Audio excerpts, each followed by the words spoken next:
मिर्जापुर में गोली मारकर शख्स की हत्या। मंदिर को लेकर चल रहे विवाद में हुई वारदात। मिर्जापुर जिले के देहात कोतवाली क्षेत्र में गुरसंडी गांव में मंगलवार की सुबह गोली मारकर एक शख्स की हत्या कर दी गई। मृतक की पहचान पवन कुमार पाठक के रूप में हुई। गांव के एक मंदिर को लेकर हुए विवाद में यह घटना हुई है। मृतक इंटरलॉकिंग ब्रिक्स का कारोबार करता था। आरोपी का नाम गब्बर दुबे बताया जा रहा है। पुलिस मामले की जाँच कर रही है। लव जिहाद के जरिए देश में पाकिस्तान जैसे हालात बनाने की साजिश। धर्मांतरण पर कोर्ट की गंभीर टिप्पणी। बरेली में पहचान छिपाकर शादी करने, संबंध बनाने और गर्भपात कराने मामले में फैसला सुनाते हुए एडीजे रवि कुमार दिवाकर ने गंभीर टिप्पणी की। कोर्ट ने कहा कि प्रश्नगत प्रकरण लव जिहाद के माध्यम से अवैध धर्मांतरण का है। इसके तहत मुस्लिम पुरुष शादी के माध्यम से इस्लाम में धर्मांतरण के लिए हिंदू महिलाओं को निशाना बनाते हैं। इसके जरिए देश में पाकिस्तान, बांग्लादेश जैसे हालात पैदा करने की साजिश रची जा रही है। नौकरी दिलाने के नाम पर ठगा, स्कूल प्रबंधक और उसके परिजनों के खिलाफ रिपोर्ट दर्ज। स्कूल में अध्यापक की नौकरी लगवाने के नाम पर महिला से लाखों की ठगी हो गई। डीआईजी के आदेश पर पुलिस ने स्कूल के प्रबंधक, उसकी पत्नी और बेटे के खिलाफ रिपोर्ट दर्ज की है। बुद्धि बिहार निवासी भावना चौधरी ने डीआईजी मुनिराज जी को शिकायत पत्र दिया है। इसमें बताया कि 2019 में उसकी मुलाकात कानून गोजान स्थित भारतीय बाल विद्यालय मंदिर जूनियर हाई स्कूल की प्रबंधक कमेटी की सदस्य।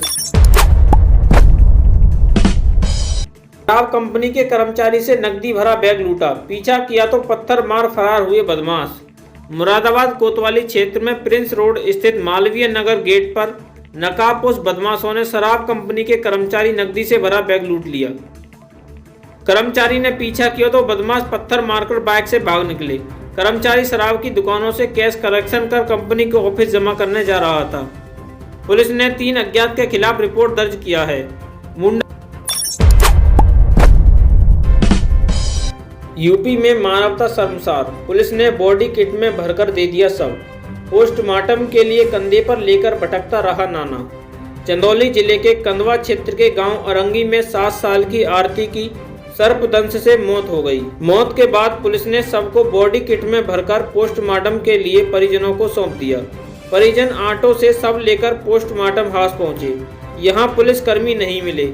इस पर बदहवास बुजुर्ग चौधरी बिंद अपनी नातिन के शव को कंधे पर लेकर इधर उधर भटकते रहे। इसका वीडियो सोशल मीडिया पर वायरल हो रहा है। प्रेमिका की हत्या करने वाले प्रेमी समेत 3 आरोपी मुठभेड़ में गिरफ्तार, गोली लगने से हुए घायल। सुल्तानपुर जिले के गोसाईगंज थाना क्षेत्र के बेदहा गांव के पास 20 सितंबर को एक युवती की उसके प्रेमी समेत 4 आरोपियों ने गला दबाकर हत्या कर दी। एक आरोपी को पुलिस ने पहले ही गिरफ्तार कर लिया था, जबकि प्रेमी समेत 3 आरोपी फरार चल रहे थे। अखंड नगर थाना क्षेत्र के रायपुर गांव के पास मंगलवार सुबह पुलिस ने युवती के प्रेमी व उसके साथियों को मुठभेड़ के बाद गिरफ्तार कर लिया। आरोपियों के पास से असला व बाइक बरामद हुई है। लड़खड़ाती आवाज में सामने आया गोविंदा का पहला रिएक्शन। आज सुबह ही लगी थी गोली। बॉलीवुड एक्टर और शिवसेना नेता गोविंदा को आज सुबह 5 बजे के करीब गोली लग गई। बताया गया कि ये गोली किसी और ने नहीं मारी थी, बल्कि उनकी लाइसेंसी बंदूक से ये गोली उन्हें गलती से लगी। बंदूक अचानक गिरने से उनके पैर में गोली लगी, जिसके चलते काफी खून बह गया और उन्हें आनन फानन में अस्पताल में भर्ती कराया गया। ये हादसा तब हुआ जब एक्टर सुबह कोलकाता जाने के लिए घर से निकल रहे थे। फिलहाल गोविंदा का इलाज अस्पताल में चल रहा है। सड़कें और मकान पानी में डूबे, खिसके पहाड़, बारिश भूस्खलन से 217 लोगों की मौत, 28 अभी भी लापता। नेपाल में बारिश के कारण आई बाढ़ और भूस्खलन से मरने वालों की संख्या मंगलवार को बढ़कर 217 हो गई। 28 लोग अभी भी लापता हैं। अधिकारियों ने यह जानकारी दी। पिछले शुक्रवार से लगातार हो रही बारिश के कारण बाढ़ आई और जगह जगह भूस्खलन हुआ, जिससे हिमालयी राष्ट्र में तबाही मच गई। हरियाणा चुनाव प्रचार कर रहे दुष्यंत चौटाला और चंद्रशेखर रावण के काफिले पर हमला, अज्ञात लोगों ने गाड़ी के शीशे तोड़े। हरियाणा के उचाना कला में बीती रात पूर्व डिप्टी सीएम दुष्यंत चौटाला के काफिले पर हमला हुआ है। अज्ञात लोगों ने गाड़ी को ईंट पत्थरों से हमला करके तोड़ दिया है। हरियाणा में राहुल की विजय संकल्प यात्रा का दूसरा दिन। बहादुरगढ़, सोनीपत और जींद में जनसभाओं को करेंगे संबोधित। हरियाणा चुनाव के बीच आज कांग्रेस सांसद और नेता प्रतिपक्ष राहुल गांधी की विजय संकल्प यात्रा का दूसरा दिन है। उनके साथ पार्टी महासचिव प्रियंका गांधी भी विजय संकल्प यात्रा पर हैं। आज वह बहादुरगढ़, सोनीपत और जींद में जनसभा करेंगे। राहुल की यात्रा झज्जर के बहादुरगढ़ के पकौड़ा चौक से शुरू होगी। यात्रा बहादुरगढ़ के बाद सोनीपत के 5 हलकों को कवर करते हुए गोहाना की सब्जी मंडी के पास खत्म होगी। हरियाणा के चुनाव रण में राहुल आज कांग्रेस प्रत्याशियों के लिए चुनाव प्रचार करेंगे।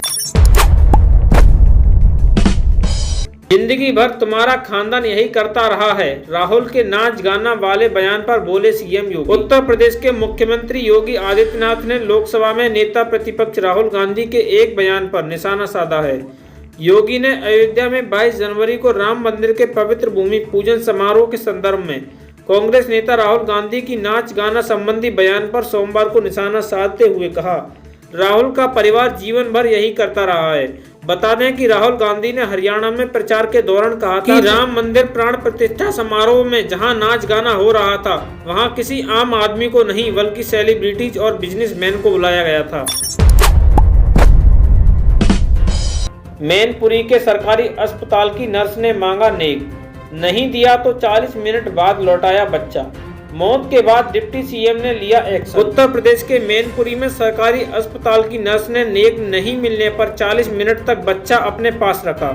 पैसे मिलने के बाद ही माता पिता को बच्चा लौटाया। हालांकि इस दरमियान बच्चे की तबीयत बिगड़ गई। जब तक परिजन उसे डॉक्टर के पास ले गए तब तक उसकी मौत हो चुकी थी। इसके बाद परिजनों ने जमकर हंगामा किया तो मामला सबकी नजर में आया। अब डिप्टी सीएम ब्रजेश पाठक ने आरोपी नर्स को हटाने और जांच के आदेश दिए हैं। शर्मा जी बनकर भारत में रह रहा था पाकिस्तान का सिद्दीकी परिवार, एक चूक और 10 साल बाद खुल गई पोल। बेंगलुरु में अवैध रूप से शर्मा परिवार की पहचान के साथ रह रहे पाकिस्तानी परिवार को गिरफ्तार किया है।